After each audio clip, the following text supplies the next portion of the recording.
Have you ever pondered about the secret to winning friends and influencing people?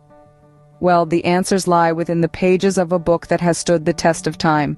It's called How to Win Friends and Influence People, penned by the renowned Dale Carnegie. This isn't just a book, it's a treasure trove of wisdom that serves as a manual to improve your interpersonal skills.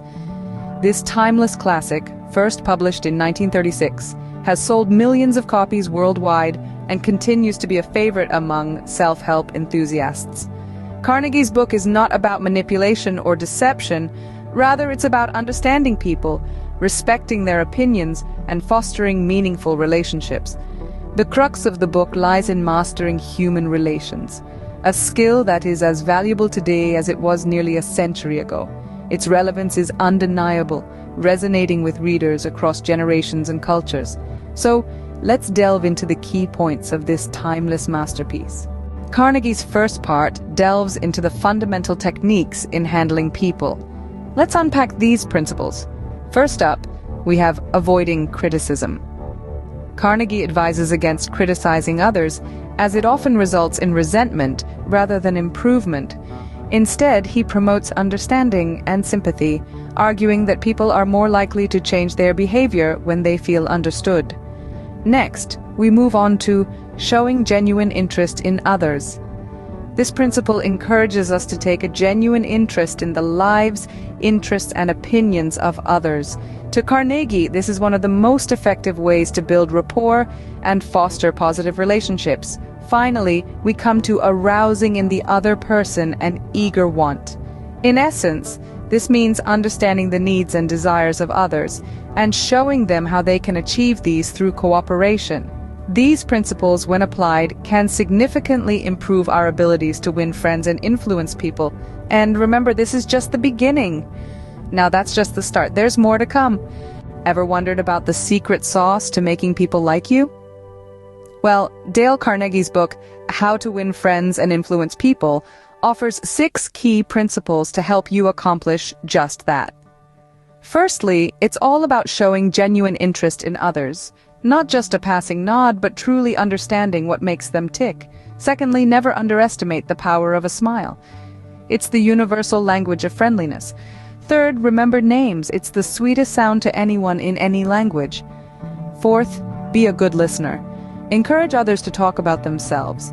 It makes them feel valued and heard. Fifth, discuss what matters to others.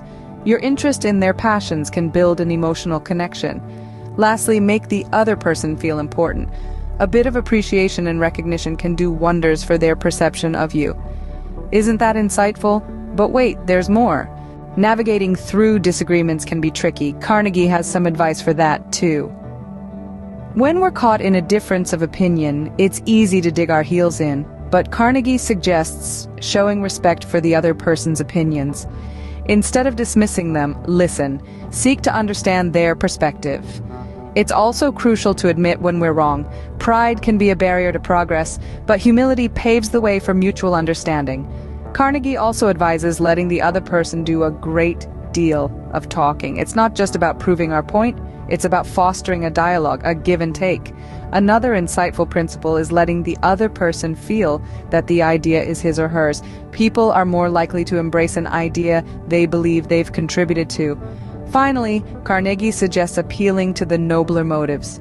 Stir the deeper altruistic instincts in people and they're more likely to align with your thinking. Now, that's a roadmap for winning people to your way of thinking. Carnegie's insights don't end there. He also guides us on how to change people without giving offense or arousing resentment. This subtle art starts with a simple yet powerful principle. Begin with praise and honest appreciation.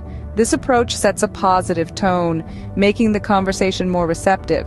Another fascinating principle is calling attention to people's mistakes indirectly. It's a diplomatic way to address an issue without belittling or embarrassing the other person. It's all about maintaining dignity while fostering improvement. Last but certainly not least, Carnegie teaches us to talk about our own mistakes before criticizing the other person. This tactic not only establishes empathy, but also encourages the other person to open up about their shortcomings and work on them. This was a quick tour of Carnegie's wisdom. To fully grasp the power of his teachings, one must read and practice them. So, are you ready to win friends and influence people?